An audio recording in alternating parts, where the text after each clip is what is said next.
On the real deal, on some documentary shit, I ain't trying to make up no motherfucking sugarcoat, fantasy island type shit. You know what I mean? Like a lot of these niggas be talking about they plugs, and we ain't have no plug, nigga. Like, fuck all of that. We got the checkup out the streets. Decatur Red and I met, I would say 1997. You know, he was still in prison. Bro did like 10 years straight and shit. So we were kind of like out of touch. Y'all don't look at $1 million, look at bricks, whatever. I mean, it is what it is. Shit go back to where, you know, we were young, man. We done been seeing this shit, it done happened before. Now we trying to get rich.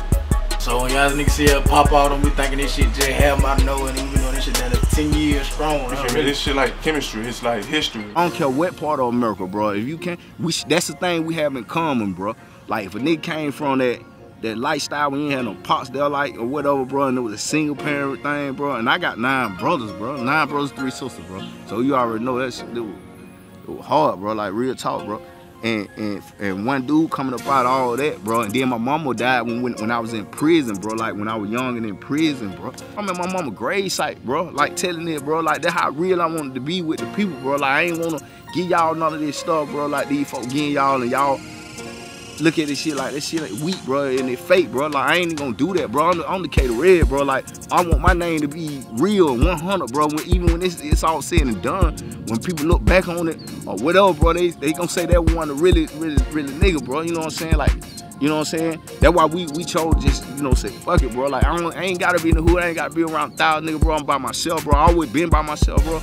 You know what I'm saying? To talk about my life story, bro. I ain't know a different lifestyle, bro. Even real until I went to prison, bro. And when you growing up in prison into a man, bro, and being around a lot of older guys, they was sending you down. They was sitting me down, bro, and they was just telling me things and letting me know where I was.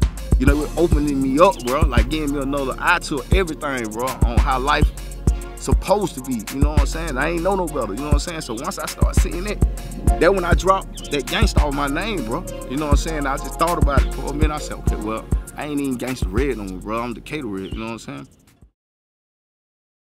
Decatur Red, bro. Well, it's only one me, only one Decatur Red, bro. Like, I chose that name like some time back, man, when I was in prison, bro. Like I chose like they used to call me Gangsta Red. Like that was the name I had when I was a young nigga, but I had dropped the gangster call. You know, I wasn't the same person, bro. Like, I wasn't the same dude, like. I was in prison growing, changing, and shit like that. I didn't want to be known as a gangster no more, especially when I touched the street. You know what I'm saying? So I just came with Decatur. But the reason I chose Decatur, cause I've been around the whole Decatur area, bro, whole East Atlanta area, bro. Like, I don't live everywhere. Like my mom moved us all over the city, bro, Decatur. Like we were born and raised on the west side though. Like that's why I was actually born as a little dude, man. You know what I'm saying? On the west side of Atlanta, Eagle Home Apartments, man. Like that we started at, like when we turned like 7 or 8 years old. Like when I turned like 7 or 8 years old, my mom moved. And first place she like moved to was like Kirkwood and Edgewood. You know what I'm saying? And from there she would move to Glenwood. From Glenwood like it was sent, you know what I'm saying? So we was like Kirkwood, Glenwood, Glenwood. As a young nigga, man, I'm gonna tell you like this, man. I remember Big Bro, man, brought the crack out. Big Bro brought the crack out. He tried to give all of us some work. I said, got that, hell no, I'm gonna kick my ass. Sean said, hell no, nobody ready to say, give it to me. Man, that nigga was young as hell, that nigga was out there, bro. Nigga out there on the block, early. Just to say this, man, home, been street, as a young nigga, and it ain't no street shit cause I wanna be street shit. It was some shit like, nigga, I gotta get that money or motherfucking starve. Yes, our mom was taking care of her, but it's a limit to that shit. Can I just buy you some motherfucking shoes? Yeah, if I want some more. Well, you ain't getting none. Get what? Shout out gonna get the block. Our childhood was kind of crazy, man, because we grew up in a place called, projects called Eagle Home. Before we moved to Edgewood, so a lot of folks know us and they attribute us with 2nd Avenue. They attribute us with Edgewood Courts, Boulevard, just East Atlanta, period. You know, but we started off our ground roots was Egan Home and Kimberly Court, the west side, you know, west side of Atlanta. So a lot of our hood mentality, you know, we gotta really get at to the west side of how we learn how to navigate through these streets. I was in the street like early, bro. I remember like a lot of shit I was doing, bro. I was like 13, 14, 15 years old. Like, I was already doing, like, we already had straps, like big straps too, bro. You know what I'm saying? Like early, bro. Like we already had those like that. But you know, all that, I say that to say like all that, like it went like threw me off, bro. Like when I was in the street early, 'cause I left my mama's house. I think I was like 15 years old when I left my mom's house, started living like on my own for real, bro. Like out moving on my own, bro. Like doing my own thing, running the streets.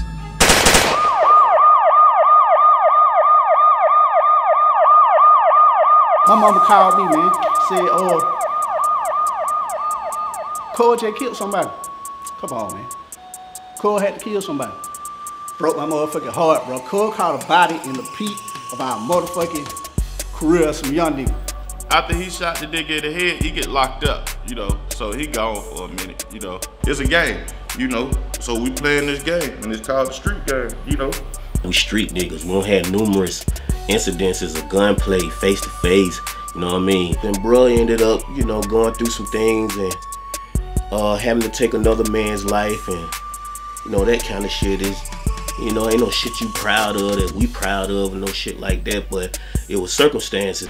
You know, all of them was on shit, man, the same hood and shit, so I was a little nigga growing up around the hood and shit. I already knew Big Bro and shit. Big Bro was already doing his thing in the streets. I was a little nigga. That was like, bro, like my best friend, one of my best friends, Big Cuz.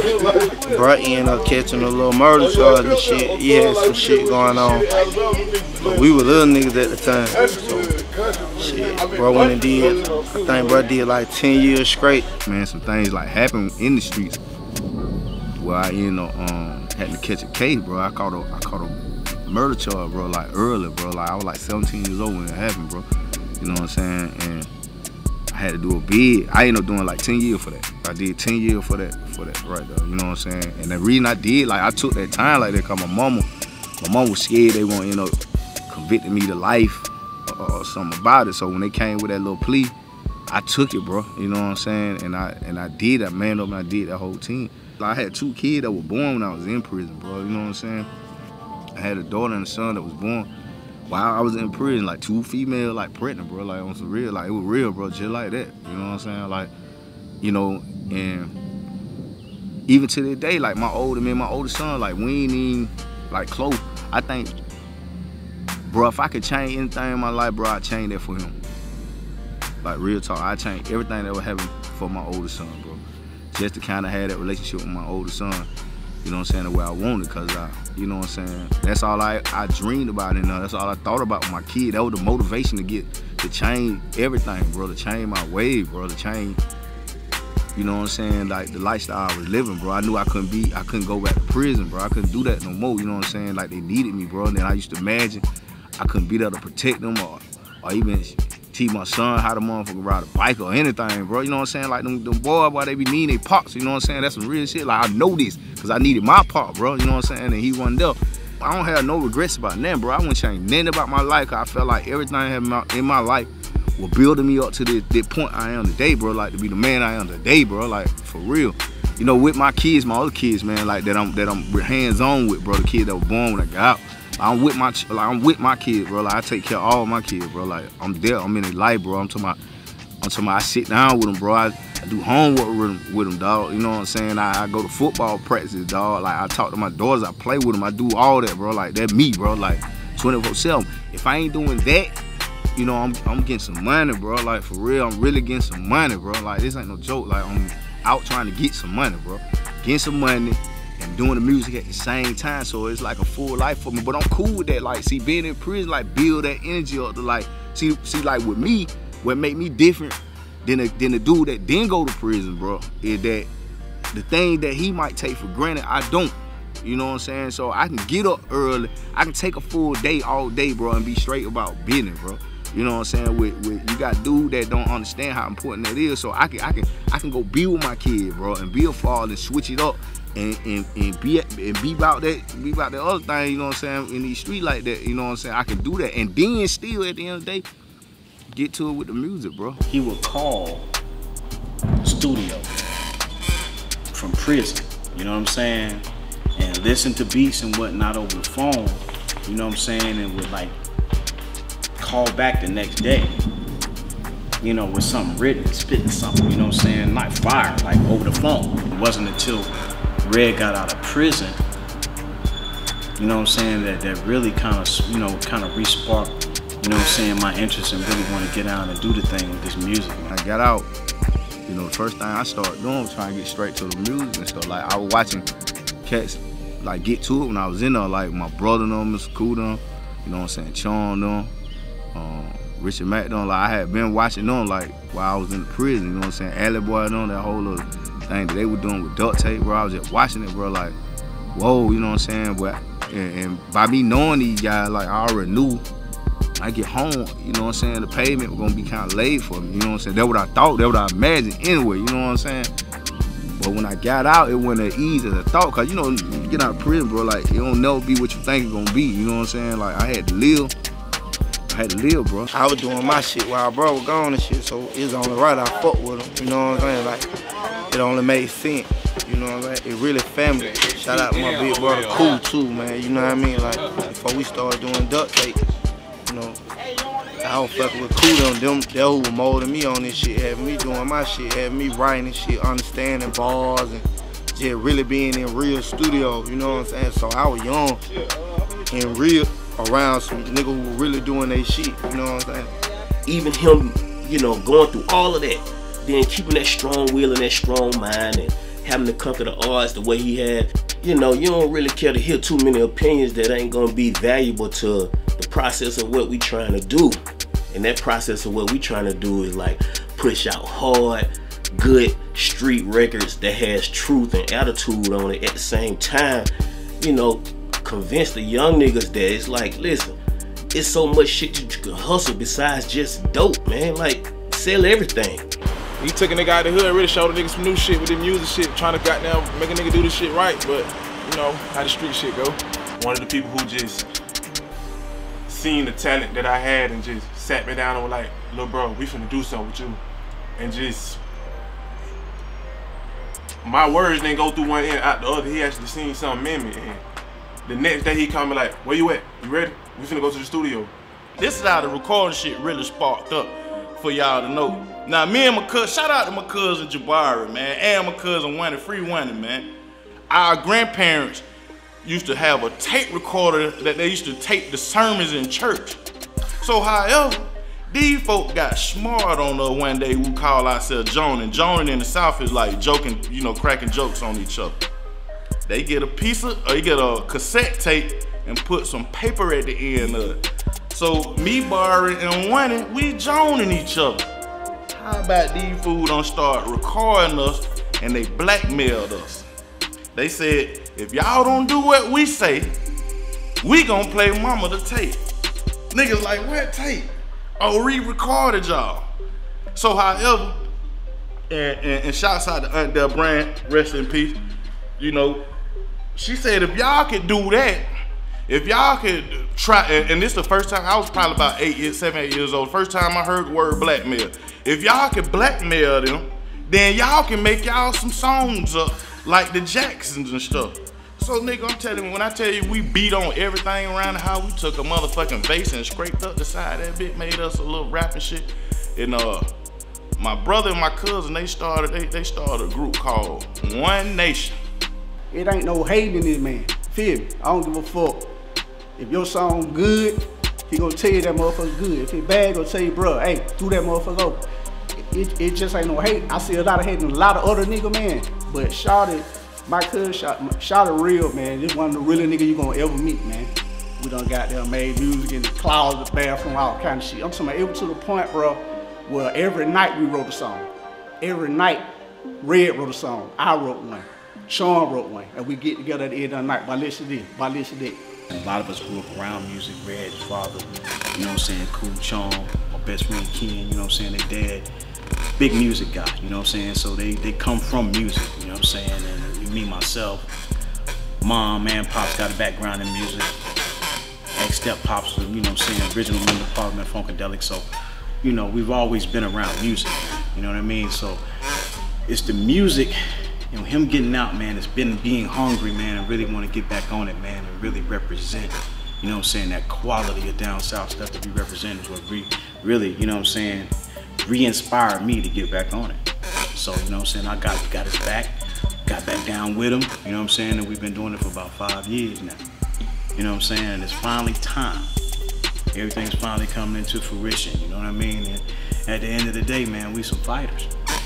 You know what I'm saying? We never gave up, never laid down. We one of the most hated on, you know what I'm saying, independent labels around here in Atlanta. Because we legitimate and we real. You know what I'm saying? And a lot of you know, things that these young guys and these wannabes are really trying to rap about and trying to kick it about.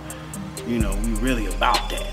You know what I'm saying? My older brother had already been feeding it to him about, you know, shout it cold with that music, you know what I'm saying, with the rapping and shit, you know what I'm saying? So I used to reach out to him and get in and be like, bro, fuck with me, you know what I'm saying? Like, I know home would be everything for me, like a perfect fit, because he was family, you know what I'm saying? And then, you know, he wasn't broke either. Like, I know home had some paper, so that's what I knew I needed behind me, bro. I need somebody that's gonna believe in me like I believe in myself, and somebody that's gonna invest in me, bro, without it you know, being a big deal like that. That nigga had hit me up, bro. Like, and he was like, he wanted to work something out with me, like on a single deal or something like that, to see if we can go from there. Not knowing that we were gonna be together forever, bro. He the big homie for real, bro. Like if you know him, like niggas that know him know that. Like, home really is the big homie, bro. Like, for real. Me and my motherfucking boys, man, we out here, man. Your boy Decatur Red Armor forever, man. KDFLG, you know what I mean? That's my nigga, my main man, my nigga Yellow boy. Done Yellow. And we state to state with this shit, yeah. Y'all know how we do it. Armor, Decatur Red. Right around the country with it. Armor, Rich Man Records, man. Grandma St. Taylor. Y'all had Alabama with it, man, for this motherfucking show, man. Y'all niggas know we the only ones with it, man. Straight the fuck up that way. From the wood to the ground with this shit. Shout out to Decatur, shout out Armor for bringing us out here to Birmingham. We finna smash shit like we do always. Y'all niggas know what's going on. Each and every time. Hey, y'all see what behind it. This ain't shit though. This just what we brought with us. It's a preview. The Gone Real Way, man. Y'all know we coming live and direct with this shit, man. Everywhere we go, we make a motherfucking move, man. I know we done fucked up plenty clubs all over the east side. Shit, Seduction, K, Karma, Mansion, all that shit. We done did all that, man. Fucking with Red, Armor, all that shit. Grindbound, salute them boy, man. I was running a motherfucker like a real superstar. Oh, yeah, you couldn't tell me nothing. You feel me? We come in the club, nigga, we riding still hood style, might be in goddamn 3-4 whips, coming to be 15, 20 deep. 5 days out the week, Wednesday, Thursday, Friday, Saturday, Sunday, just in the club, like, no sleep, in the club and in the studio, in the club, in the studio, in the club, in the studio. Like, this what you want, this what you gonna get. Hitting just different clubs. At this time, Seduction was up. RIP to Seduction, Proness. We call it Seduction, get love, man.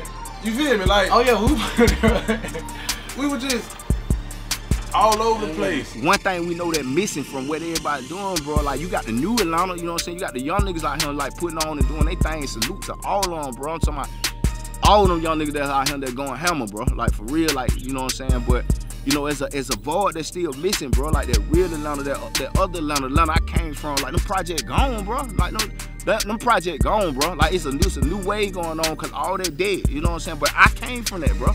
You know what I'm saying? I came from that. Like, that's what I'm cut from, bro. You know what I'm saying? And it's a bunch of other niggas around the world, bro, around America, like, cut from that same cloth, and it ain't out here like that. You know what I'm saying? So that's what we trying to do, bro. Like, and all in all, like, for me, like, that's what Matt trying to do. That's what the Richie Matt brand is. But see, for me, like, personally, like, everything I am, bro, everything I do is for my partners. I don't tell them that 100 times, they'll tell you. Like, when you listen to bruh, man, you gotta listen to it. And I ain't telling no nigga to respect it. I ain't telling no nigga to love it. None of that shit. I'm just telling you, when you listen to it, you'll be able to pretty much more understand it by listening to what I'm saying. I guess this is where the strings and shit come in at. You know what I'm saying? Cause, you know, we got a cool relationship with our pops. Our mom passed away, you know, when we was kids and shit like that. So I guess this is the dramatic part and all that old country ass shit. But I'm a real nigga, man. You know, I believe in the Most High, and